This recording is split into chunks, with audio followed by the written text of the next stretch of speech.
Anderson heaving one down the sideline, and he's got Cass over the top. Big side, down the sideline. Touchdown. His signature move and his signature performance. Allen, deep ball one more time. 58 yards this time. You're listening to the Bruin Bible. This is your host, Will Decker, bringing you UCLA football content all throughout the year for LA Football Network.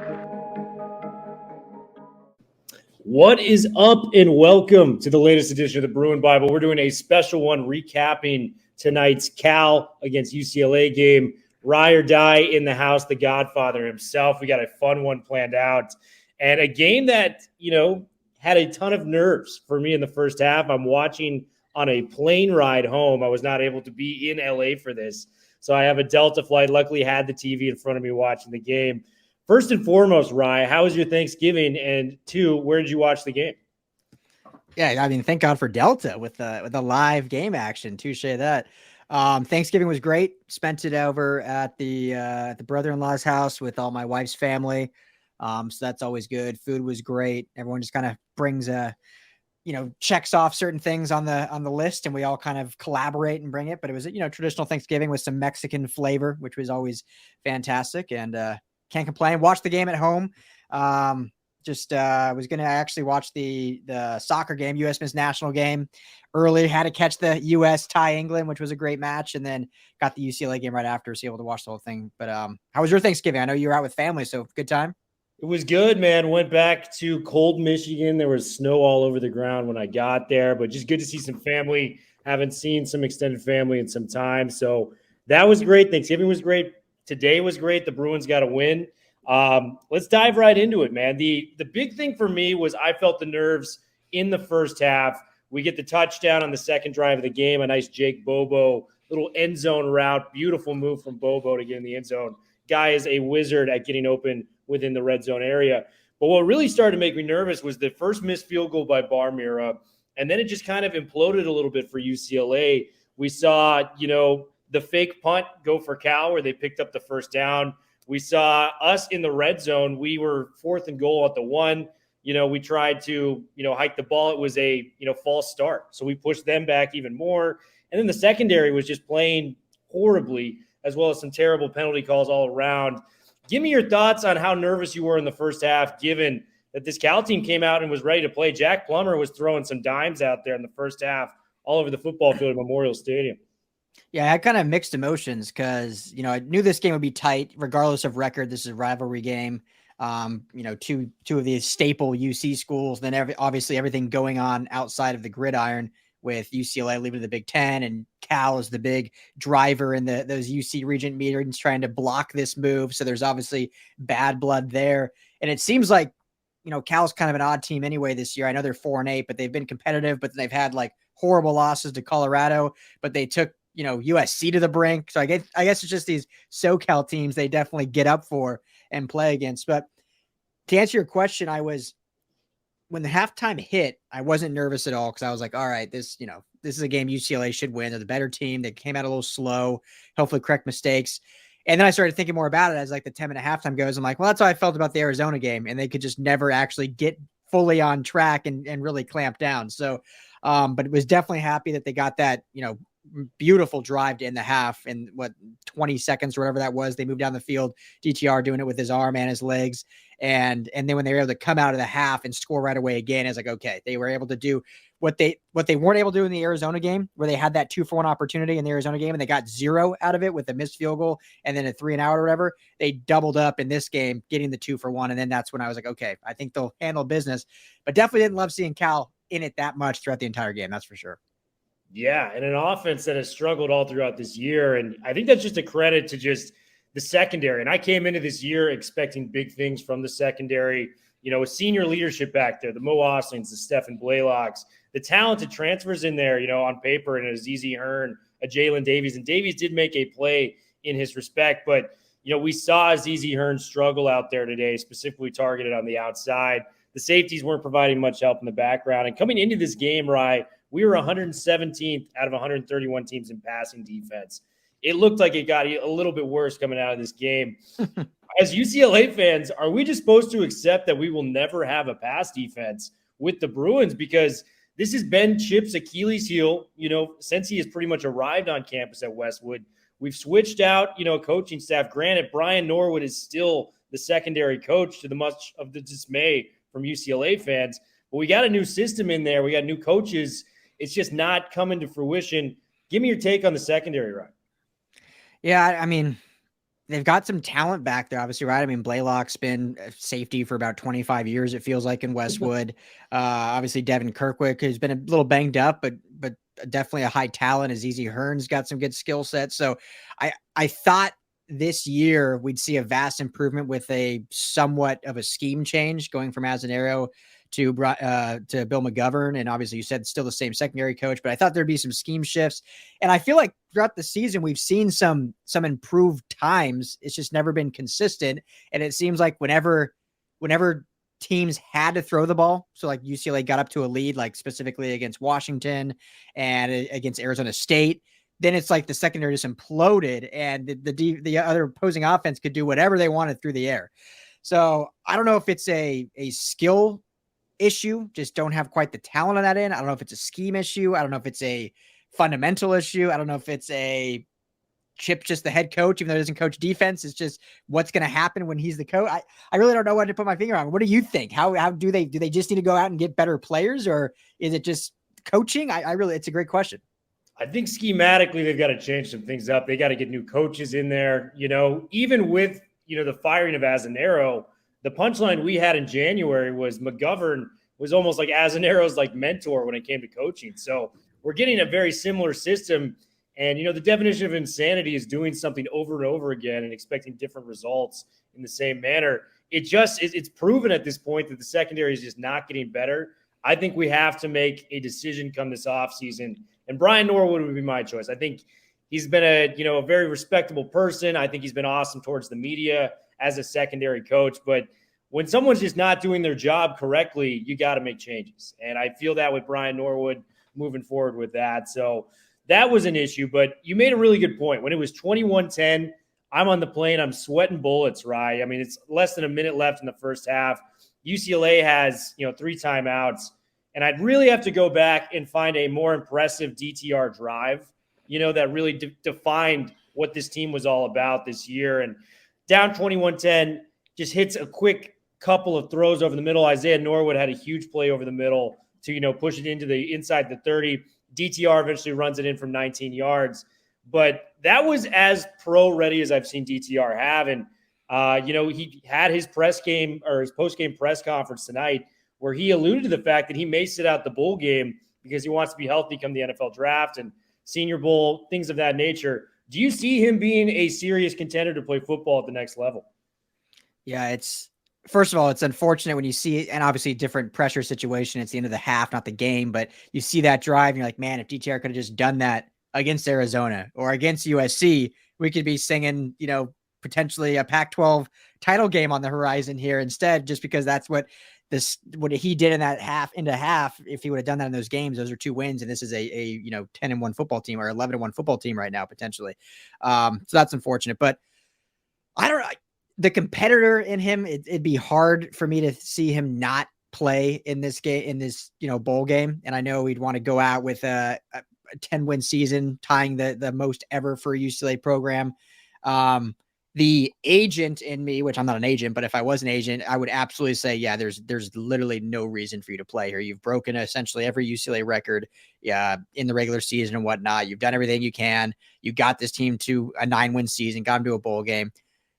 I personally think he'll play, just knowing who he is and his competitive nature. I can't see Zach Charbonnet playing just because of the position style he plays a little different, which I'm sure maybe we'll get to, but I would think DTR plays, right? Especially if it's in Vegas. If they're in the Vegas Bowl and he gets to play in front of his hometown, being from Bishop Gorman, I can't see him not playing, right? Yeah, if it's the Vegas Bowl, I mean, come on, man. You are the Vegas kid in college football right now. You got to go out and deliver on that.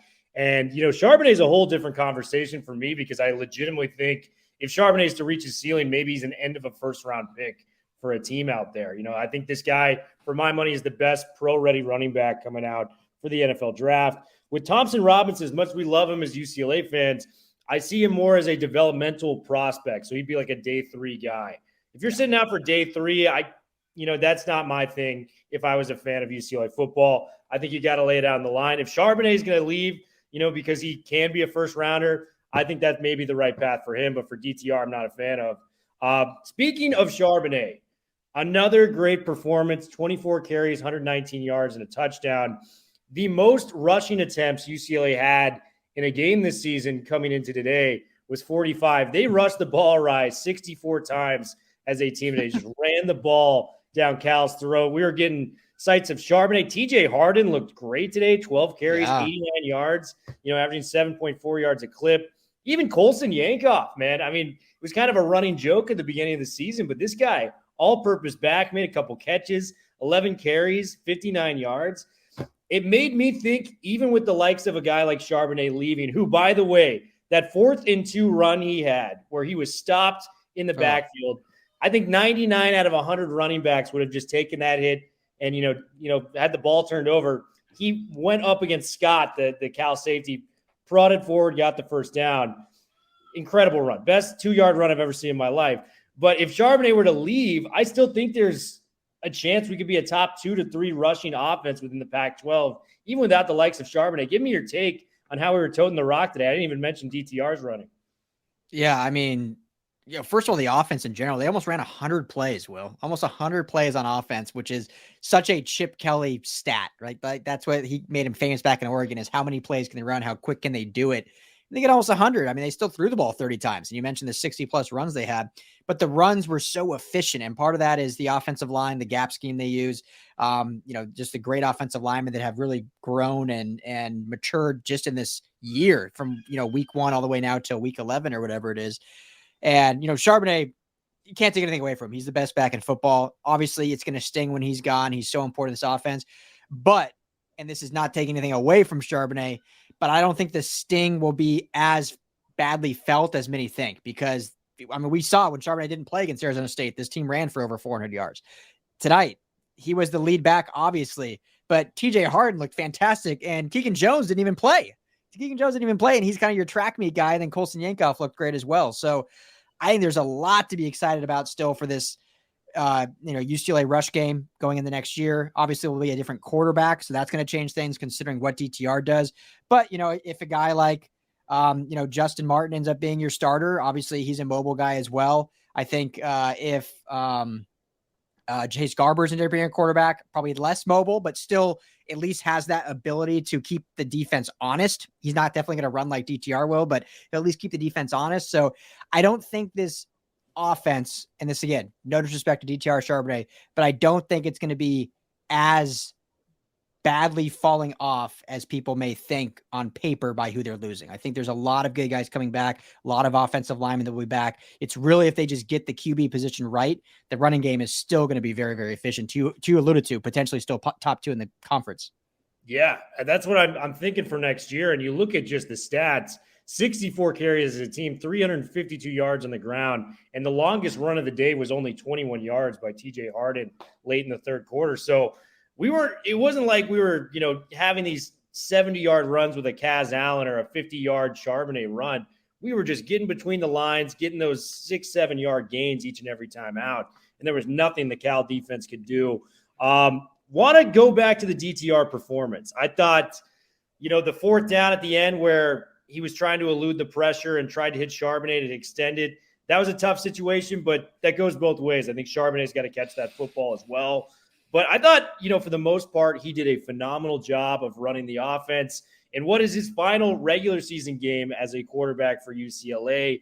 189 yards, a touchdown, and then 14 carries, 88 yards, 2 touchdowns. It's really kind of setting in that this is really going to be the last time, before, after the bowl game, that we're going to see a player like DTR who's been here for 5 years, right? He's been here before the pandemic. I mean, he's been here since 2018, really before LA Football Network as a whole even was really developing into what it is today. What, in your opinion, does DTR mean to UCLA fans as a whole? Because I think he's a phenomenal winner. Maybe we didn't get to the heights that we thought we were going to reach this year, but just the ability he had and his can't quit attitude he's had all throughout his career is something that UCLA fans will take back with them and, cherish for a long time. Yeah, I hope he goes down as one of the most beloved QBs in UCLA history. He's been such a polarizing QB, and not because he's like a super good human, good dude. So definitely not polarizing in that sense, but polarizing in just his style of play. And he was so raw, as we all know, when he came in. Really his first year playing quarterback was essentially at a Power 5 program in UCLA. I mean, he had played sparingly at Bishop Gorman, being a backup for Tate Martell. So really didn't play any quarterback at any level until he gets to, college and playing for a Pac-12 team. So he was basically learning as he went on. Chip Kelly was brand new as well and still in this new system. And obviously there was a lot of growing pains. I mean, the first year you saw the flashes, but there was a lot of bad.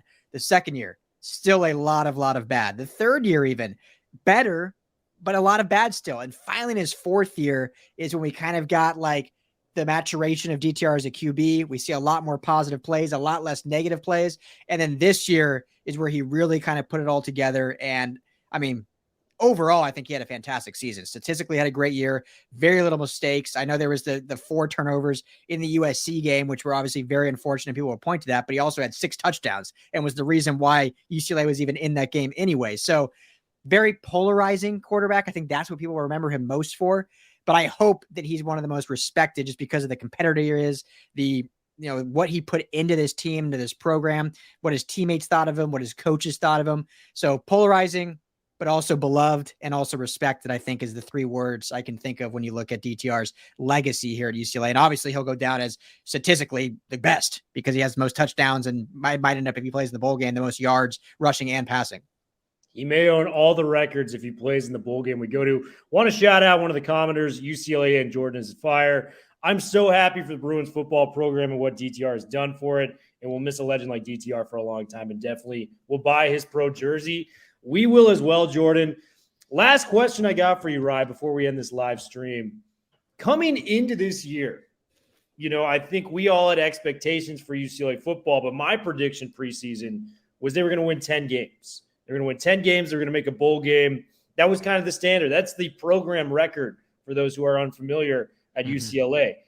We had very, very high expectations after the last few weeks, or before the last few weeks transpired, before the Arizona game, before the USC game. In your opinion, is this a successful season for UCLA moving forward? Because I think if you told me this before the season, I would have said, yes, this is great. We're a top 20 team. We got 9 wins with a chance to win 10.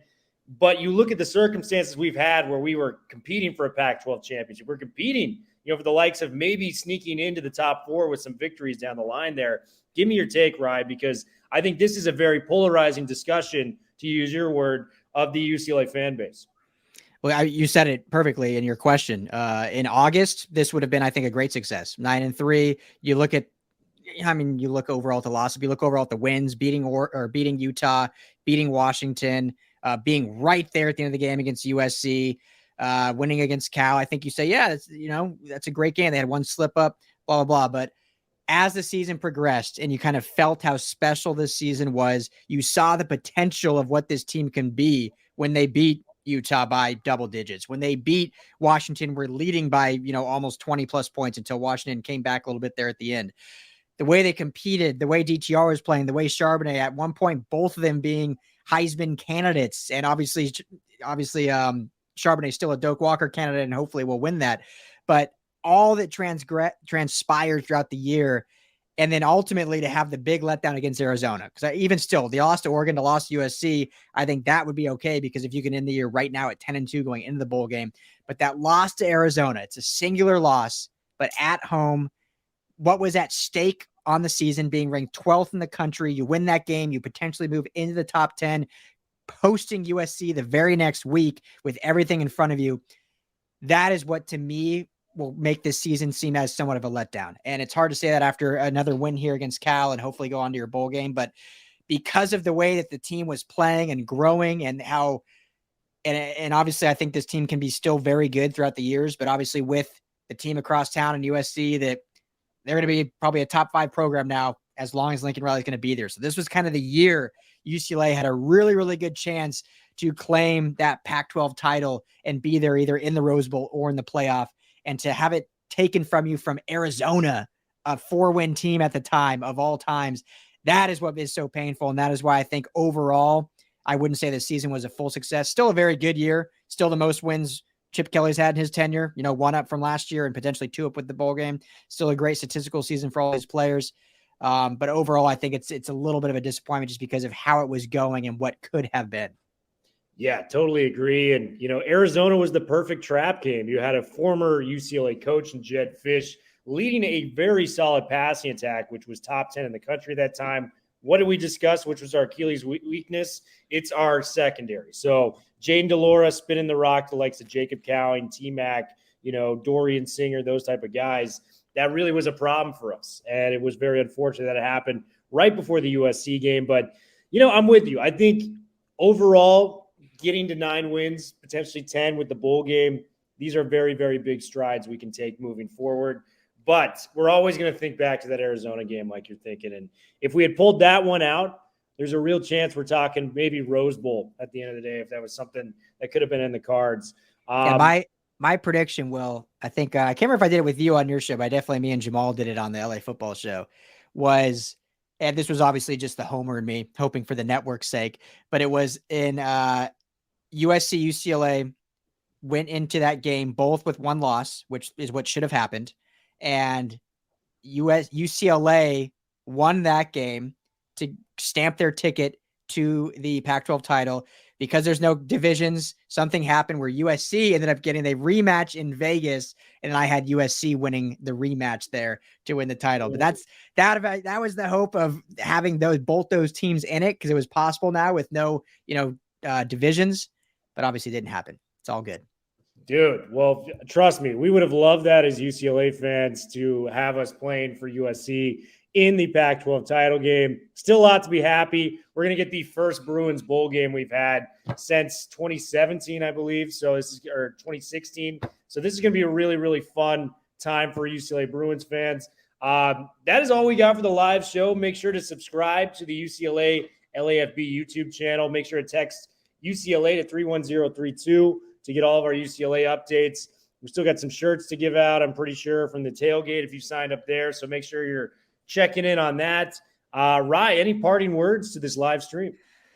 No, sir. Great season overall. I know we were just saying it was a little bit of a disappointment, but hey, 9 wins, still a fight. It's been a blast of a season covering this team. We'll have obviously many, many more and still have the bowl game to cover. And Will, thanks for jumping on, and glad you had a great time with family and are back home safe in sunny SoCal and hopefully de-thawing a little bit here in Los Angeles. Man, it felt so good to get off the plane. We got that nice 60-degree weather back in Los Angeles. You can't beat it. And Bruin Bible, we are officially out of the live stream. Stay tuned for all we got coming to you later this month.